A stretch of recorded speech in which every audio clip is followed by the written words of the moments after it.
నమస్తే, welcome to ANR studios. ఇటీవల ప్రభాస్ నటించిన కల్కి సినిమా ట్రైలర్ ను మీరందరూ చూసే ఉంటారు. అందులో గర్భంతో ఉన్న ఒక ఆవిడ గర్భం పైన మెరుపు దాడి చేస్తుంది.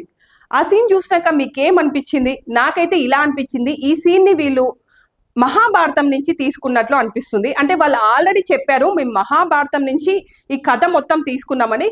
పర్టికులర్ గా ఈ సీన్ మాత్రం పరీక్షిత్ మహారాజు జన్మం నుంచి తీసుకున్నట్లు అనిపిస్తుంది. దానికి సంబంధించిన కథ నేను మీకు ఇప్పుడు చెప్తాను, వినండి. మహాభారత యుద్ధం పూర్తిగా ముగిసే సమయానికి దుర్యోధనుడు అశ్వత్థామ దగ్గరికి వచ్చి, అశ్వత్థామ, నేను ఒకవేళ మరణించినా సరే ఈ పాండవులందరినీ నువ్వు మట్టుబెట్టు నా కోసమని అడుగుతాడు. దానికి అశ్వత్థామ కూడా మాటిస్తాడు. ఆ తర్వాత పాండవుల్ని ఎలా చంపాలి అని ఎన్నో ప్రయత్నాలు చేస్తారు. చివరికి అధర్మ యుద్ధం చేసి పద్మ వ్యూహాన్ని రచించి ముక్కుపచ్చలారని అభిమన్యుడిని ఆ పద్మ వ్యూహం లోపలికి తీసుకెళ్లి చంపివేస్తారు. ఆ విధంగా అభిమన్యుడు మరణం అనేది జరుగుతుంది. కానీ మిగతా పాండవుల్ని ఎలా చంపాలి అనే విషయం వాళ్ళకి అసలు అర్థమే కాదు. అలాంటి సమయంలో ఒకరోజు అశ్వత్థామ ఆరు బయట కూర్చొని ఉంటాడు. అప్పుడు గుడ్లగూబల పైన కాకులు దాడి చేస్తూ ఉంటాయి. ఆ విషయాన్ని అప్పుడు అతను గమనిస్తాడు. అదే గుడ్లగూబలు కాకులు పడుకొని ఉన్న సమయంలో రాత్రి దాడి చేశాయి. దాన్ని బట్టి అతను ఒకడు గమనిస్తాడు, అంటే శత్రువు బలంగా ఉన్నప్పుడు రాత్రి సమయంలో అధర్మ యుద్ధమైనా చేసి అతన్ని గెలవాలని అనుకుంటాడు. ఆ విధంగా ఆలోచించిన అశ్వత్థామ పాండవుల శిబిరానికి రాత్రి సమయంలో వెళ్లి వాళ్ళని చంపాలి అని ఆలోచన చేస్తాడు. అయితే ఈ విషయాన్ని ముందే గమనించిన శ్రీకృష్ణ భగవానుడు పాండవులని అక్కడి నుంచి తీసుకొని వెళ్లి ఆ శిబిరంలో పాండవుల కుమారులైన ఉప పాండవుల్ని ఉంచుతాడు. చీకట్లో అశ్వత్థామకి తెలియక ఉప పాండవుల్ని పాండవులు అనుకొని వాళ్ళందరినీ చంపివేస్తాడు. కానీ వెంటనే అశ్వత్థామకు అర్థమైపోతుంది, పాండవులు చాలా పెద్దగా ఉన్నారు, వీళ్ళు చిన్నగా ఉన్నారు, ఎవరు అని ఆలోచించి ఒకసారి పరీక్షించి చూస్తే అప్పుడు అర్థమవుతుంది అశ్వత్థామకి వాళ్ళు ఉప పాండవులు అని. అశ్వత్థామ బాధతోటి అక్కడి నుంచి వస్తాడు. మరుసటి రోజు ఉదయము తమ శిబిరానికి వచ్చిన పాండవులు అక్కడ జరిగిన బీతావాహక దృశ్యాన్ని చూసి ఎంతో కుమిలిపోతారు, తమ కుమారులందరూ చనిపోయారని. అప్పుడు అర్జునుడికి విపరీతమైన కోపం వస్తుంది. అశ్వత్థామ మా కుమారుల్నే చంపివేస్తాడా?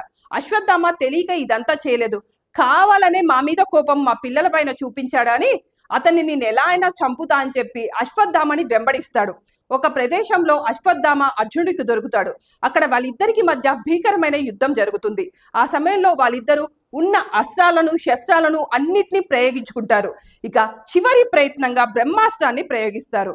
బ్రహ్మాస్త్రాలు రెండు గనక గుద్దుకుంటే సృష్టి మొత్తం నాశనం అవుతుంది. అది తెలుసుకున్న వేదవ్యాస మహర్షి శ్రీకృష్ణ భగవానుడు అక్కడ ప్రత్యక్షమై బ్రహ్మాస్త్రాల్ని వెనక్కి తీసుకోవాల్సిందిగా అర్జునుడిని అశ్వత్థామని కోరుతారు. అర్జునుడు వెంటనే పశ్చాత్తాపడి బ్రహ్మాస్త్రాన్ని వెనక్కి తీసుకుంటాడు. కానీ అశ్వత్థామ వారి తండ్రి గారైన ద్రోణాచార్యుడి నుంచి కేవలం బ్రహ్మాస్త్రాన్ని ప్రయోగించడం వరకే నేర్చుకుంటారు. కానీ బ్రహ్మాస్త్రాన్ని వెనక్కి తీసుకోవడం రాకపోతే బ్రహ్మాస్త్రానికి ఒక లక్ష్యాన్ని చూపించాల్సి వస్తుంది. అప్పుడు ఆలోచించిన అశ్వత్థామ, పాండవులందరినీ నాశనం చేస్తాను అని అనుకున్నాను, ఉప పాండవుల్ని చంపివేశాను, ఇక పాండవులు మాత్రమే ఉన్నారు. పాండవులు కూడా వృద్ధాప్య దశలో ఉన్నారు. కేవలం అభిమన్యుడి రెండో భార్య అయిన ఉత్తర గర్భంలో మాత్రమే పాండవ వంశాంకురం పెరుగుతుంది. నేను ఈ బ్రహ్మాస్త్రాన్ని గనక అటు ఆ లక్ష్యాన్ని గనక చూపిస్తే ఇక పాండవుల వంశాంకురం ఉండదు, కాబట్టి పాండవుల వంశం ముందుకు పోదు అని ఒక దుష్ట ఆలోచన చేసి అభిమన్యుడి రెండో భార్య అయిన ఉత్తర గర్భాన్ని ఆ బ్రహ్మాస్త్రానికి లక్ష్యంగా చూపిస్తాడు. ఆ బ్రహ్మాస్త్రం వెళ్లి ఉత్తర గర్భాన్ని తాకగానే గర్భంలో ఉన్న పరీక్షిత్ మహారాజు చనిపోయే స్థితికి వచ్చి మొత్తం గర్భస్రావం అయ్యే స్థితికి వస్తుంది. వెంటనే శ్రీకృష్ణ భగవానుడు తన యోగమాయతోటి పరీక్షిత్ మహారాజుని రక్షిస్తాడు. పాండవ వంశం పూర్తిగా పరీక్ష సమయంలో నాశనం అయ్యే సమయంలో పుట్టిన బిడ్డ కాబట్టి ఆ బిడ్డకు పరీక్షిత్ అని సాక్షాత్తు ఆ కృష్ణ భగవానుడే నామకరణం చేస్తాడు. అశ్వత్థామ చేసిన ఈ దుశ్చర్యకు శ్రీకృష్ణ భగవానుడికి వెంటనే కోపం వచ్చి అశ్వత్థామ వైపు చూసి, చి దుచ్చుడా, నువ్వు చేసిన పనేంటి?